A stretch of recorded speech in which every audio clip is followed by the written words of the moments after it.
Shalom jemaat yang dikasihi Tuhan.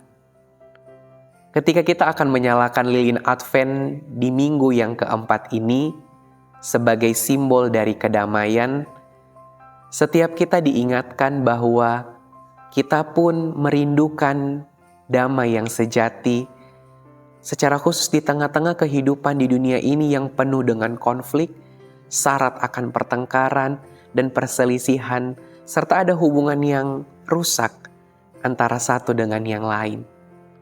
Seorang nabi Tuhan bernama Nabi Amos pernah menyampaikan pesan Tuhan di dalam Amos 5 ayat 24 yang berkata, "Biarlah keadilan bergulung-gulung seperti air dan kebenaran mengalir seperti sungai."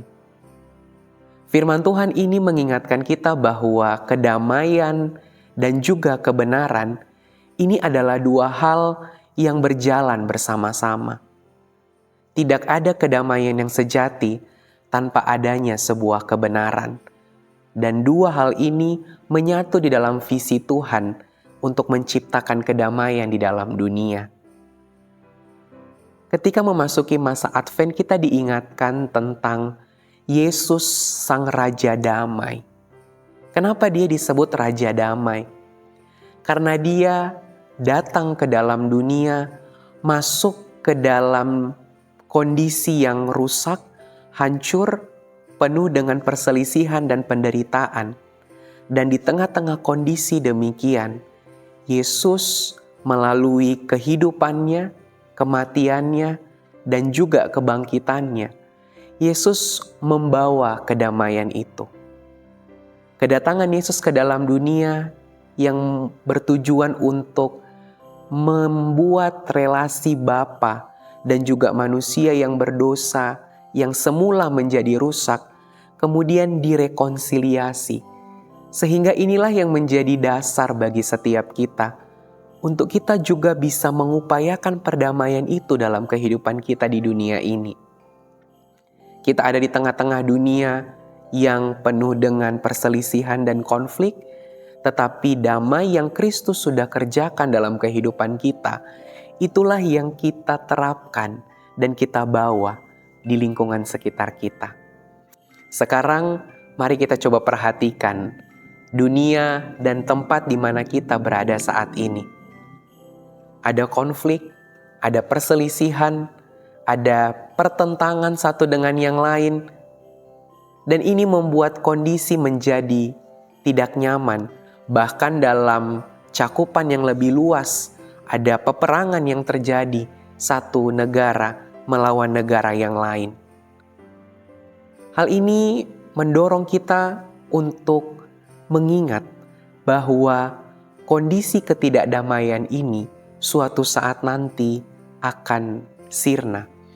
Karena Yesus pernah datang ke dalam dunia, Dia mengupayakan kedamaian dan kedamaian itu telah tercipta di dalam dunia.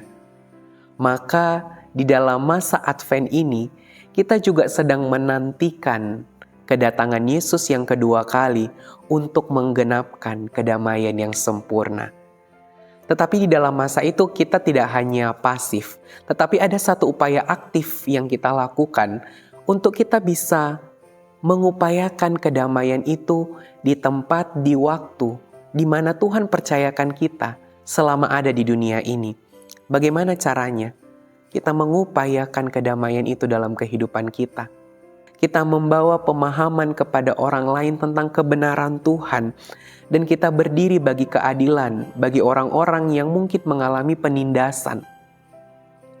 Hal-hal demikianlah yang kita bisa lakukan sebagai orang-orang yang sudah menerima damai yang berasal dari Tuhan. Oleh sebab itu, di masa dan momen Advent yang keempat ini, saya mau mengajak kita untuk dengan penuh keberanian, kita mengupayakan kedamaian secara aktif. Tentu mungkin ini sulit bagi kita. Mari kita meminta kepada Tuhan untuk menolong dan memampukan kita untuk mengupayakan kedamaian dengan cara-cara yang Tuhan panggil kita untuk melakukannya dalam kehidupan kita.